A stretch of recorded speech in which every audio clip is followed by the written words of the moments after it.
Hello दोस्तों, अंजना के channel में आप सभी का हार्दिक स्वागत है। और आइए दोस्तों, आज हम जानते हैं भगवान परशुराम जी के बारे में। आज 10 मई है। आज अक्षय तृतीया भी है। दोस्तों, भगवान परशुराम पुराणों में उल्लेख है कि वैशाख के शुक्ल पक्ष में अक्षय तृतीया को राजा प्रसेनजीत की पुत्री रेणुका के गर्भ से साक्षात विष्णु ही परशुराम रूप में प्रकट हुए थे।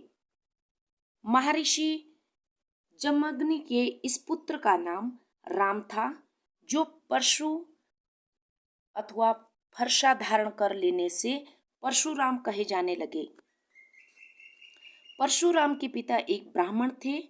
अक्षय तृतीया पर भगवान परशुराम की प्रतिमा की पूजा की जाती है और उन्हें भोग लगाकर अर्घ के साथ 16 उपचार भेंट किए जाते हैं।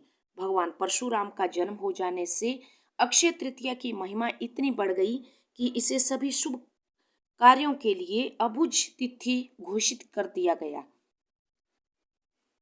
दोस्तों, धनुर्भग के बाद पधारे परशुराम के सम्मान में श्री रामचरितमानस में आता है कि श्री राम ने कहा है कि उनका नाम तो केवल 2 अक्षरों से बना राम है, मगर परशु के साथ होने से परशुराम का नाम उनसे भी बड़ा है। विद्वानों का मत है दोस्तों कि श्री राम से पहले परशुराम का अवतार विकासवाद के सिद्धांत से मेल खाता है।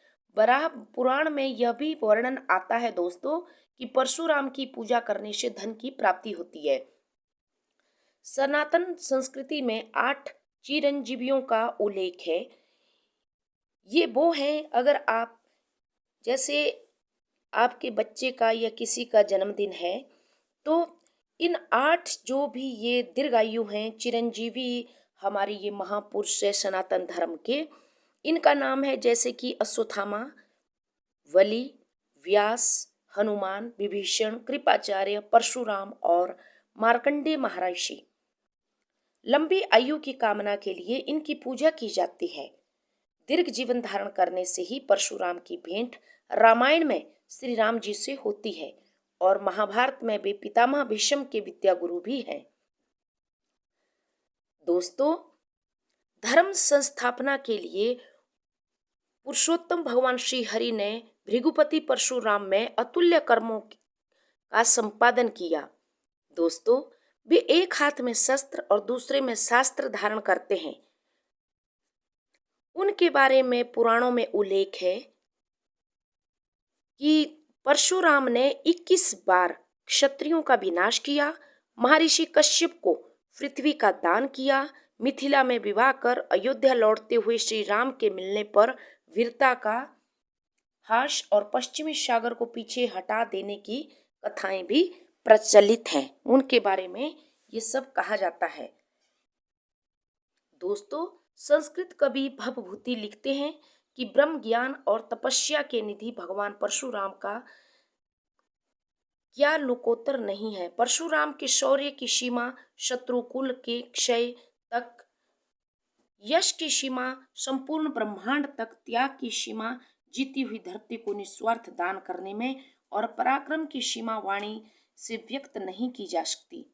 हमारी परंपरा में परशुराम सिर्फ अवतार नहीं बल्कि मानव मूल्यों के संस्थापक के रूप में सुदीर्घ काल से प्रतिष्ठित हैं। दोस्तों, रामचरितमानस में भगवान श्री राम ने कहा था कि उनका नाम केवल 2 अक्षरों से बना है, पर परशु के साथ होने से परशुराम का नाम उनसे भी बड़ा है।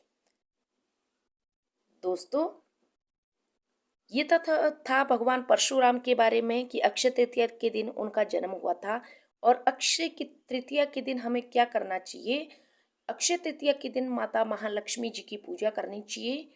और कहते हैं दोस्तों कि जिनके शादी विवाह में विलंब हो रहा हो और कभी उनका शादी विवाह में अड़चने आ रही हैं, तो अगर वे जोड़ा अक्षय तृतीया के दिन विवाह मुहूर्त में बनते हैं तो जन्मों उनका जन्म जन्म का साथ अक्षय हो जाता है।